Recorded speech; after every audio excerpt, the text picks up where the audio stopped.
My name is Rabbi Shmuley Metzger, and I'm here at Chabad Sutton. I'd like to share a thought about this week's Torah portions and also the unique times that we're living through.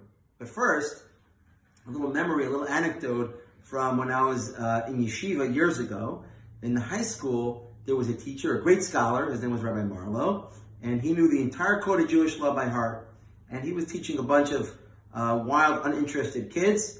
And there was one kid in particular who was acting up, and at some point, Rabbi Marlowe just told him to leave the classroom.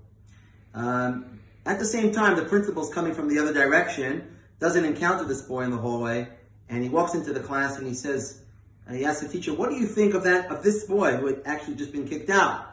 And the rabbi thinks for a second. He was very witty, and he says, "Oh, that boy, he is outstanding."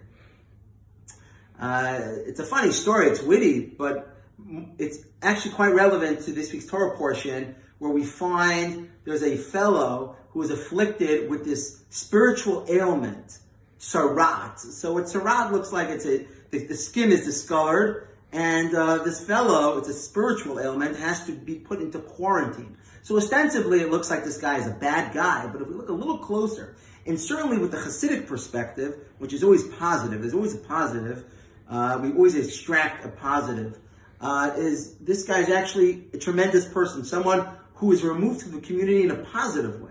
We find in the Torah that Moses is afflicted, Miriam, the prophetess, is afflicted.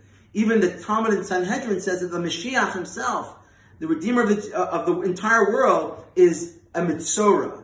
So it's interesting that sometimes being alone, you think of auto, a person's by themselves. Auto can denote being autistic, which is being alone in a painful way, but also autonomous.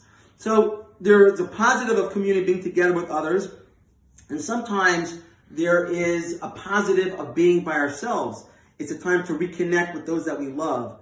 It's a time to reevaluate what we truly believe in, and try certain things that we've never done before. Specifically, Torah texts, whether it could be studied, a Talmud that we haven't studied before, Jerusalem Talmud, or the Code, or something interesting.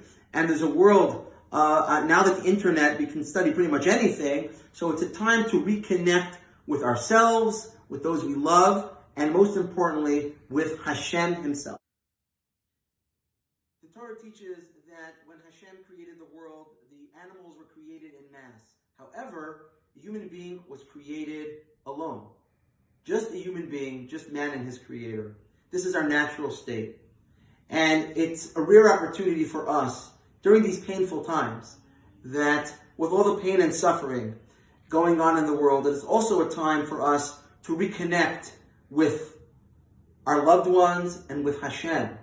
And specifically to study in ways that we've never had an opportunity to study Torah before, and to experience the Shabbos in ways that we've never had an opportunity to do before. May Hashem bless us that very soon we're all reunited together physically, the entire community back in shul, healthy in body and in spirit. Thank you.